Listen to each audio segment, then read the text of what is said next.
started to run. So now we're 35 seconds and ticking.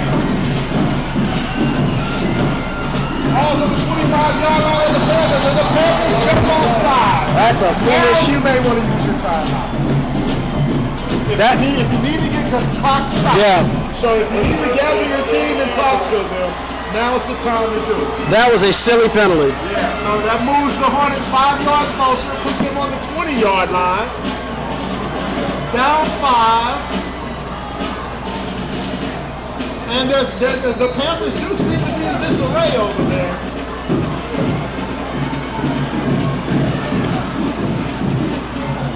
Williams throws, end zone. Oh boy, oh boy, oh boy. It was there. That was your chance, Hornets. The middle of the field. It was open, and number 1 just dropped it. That's Dontrell Hilliard. The ball hit him right in the grip. Pass hit him, he missed it. Dontrell Hilliard could have caught the ball, which would have probably won the ball game. Would have iced it for Scotlandville. Instead, now the Hornets are facing a second down and 5 yards to go. The clock does stop on the incomplete pass. 14.7 seconds to go in the ball game. This could be it, folks. They're only going to have a couple of plays left. Williams back to throw. He's under pressure. In the end zone. Oh, score for a touchdown! Dontrell Hilliard, with 8.7 seconds to go in the ball game, has given the Scotlandville Hornets the lead. And just like that, Scotlandville leads 20-19.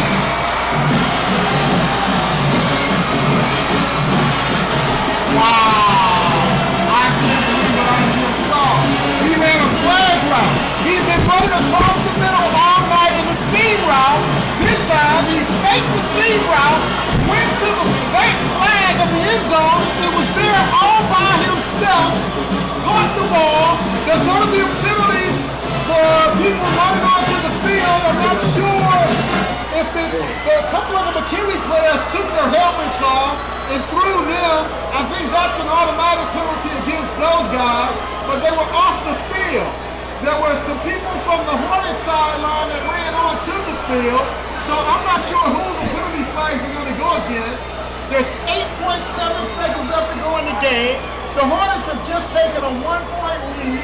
This will be a disappointing loss for the McKinley Panthers faithful if they don't find a way to score again before the end of this game.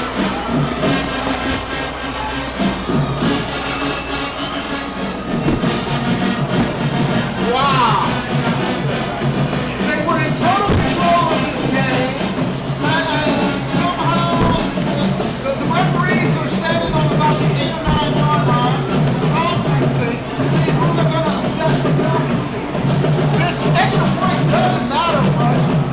Looks like Scotlandville has their ticket unit on to the. Well, why not go for 2 and take a 3-point lead? You should go for 2 here and take a 3-point lead, so that if McKinley happens to get into field goal range, the best they can do is tie the game. But it looks like well, I do see the quarterback out there, but I think he's also the holder. So I'm not sure what Coach Randall's going to do here. Oh, yeah, now he's calling number 14, who we don't have a name on, calling him over. So they're going to throw this ball. They're not looking to kick it. They're going to go for the 2.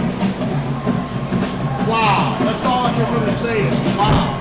Well, you know, Coach Sick might have jinxed himself at halftime, and once again, it looks like the team really at halftime is going to lose. For the 4th year in a row. But this would be an extremely disappointing loss for the Panthers. When you are leading with 1 minute to go in the game and your opponent is all the way at its own end of the field and you let them just slice down the field in about, 4 or 5 plays, I mean, that drive couldn't have been more than 5 plays long. That's just got to suck the wind out of you. So the referees still don't know what they're going to do. They're still calling. They're confirmed, yeah. Unbelievable.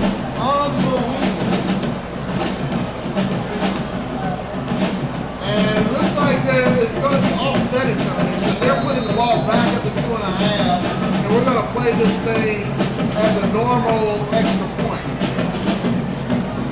A normal 2-point conversion. Yeah, for your sake, I hope it doesn't go in overtime. Oh, wow. Because I'll tell you what, when they, oh, well, so much for that. So there's a 1-point lead for the Hornets. The scores, Scotlandville Hornets 20, the McKinley Panthers 19, with 8.7 seconds left to go in the game.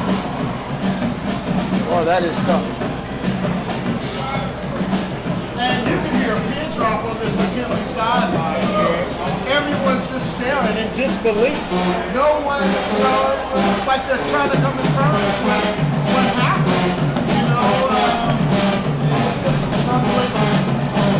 I'll tell you, this rivalry never ceases to entertain. Looked like McKinley was running away with it at halftime. They had Scotlandville scoreless.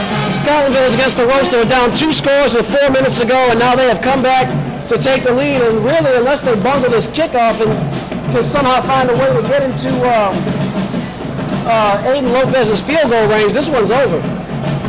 Well, the best thing you can do here is look for a University of Cal type of play. A little razzle dazzle. Yeah, but usually at this junction, you have to practice that. Oh, nice deep end over end kick. So here we go. This might be the last play of the game. And Butler is brought down, still on his feet. And they're celebrating, but the officials, they're calling it ball game. That's the end of the game. Wow. Scotlandville really pulled this one. They're about to play. Uh-oh.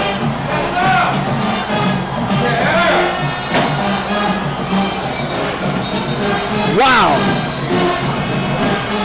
Well, Scotlandville pulled that one out of thin air. Unbelievable. What a finish. Well, I think we had a pretty good premiere of the 2013 edition of the Louisiana All-American-Sports.com Game of the Week, Perry. Yeah, they're all going to be this close, Eric, and come down to the last minute. We're in for a very entertaining season. Well, I'll tell you, this was one heck of a game tonight. Really briefly, I'd like to thank Coach Robert Signator of the McKinley Panthers for allowing us to come out here tonight. Also, Principal Brown for allowing us to come out. It would not have been possible without them. Coach Eric Randall for being very helpful with information about his Scotlandville Hornets. And, of course, the staff at Breck and the Louisiana High School Athletic Association for running a clean ship. Barry, any parting thoughts? Not really, Eric. Out of loyalty, I've got to stand up for the McKinley High alma mater. All righty. And I we'll see you next week. Good night. And that will conclude our broadcast for this evening. Tune in next week, 7 p.m. as we go to the Shrine on Airlines for the Broadmoor Buccaneers traveling to visit the Parkview Baptist Eagles here on Louisiana All-American Sports.com. Good night.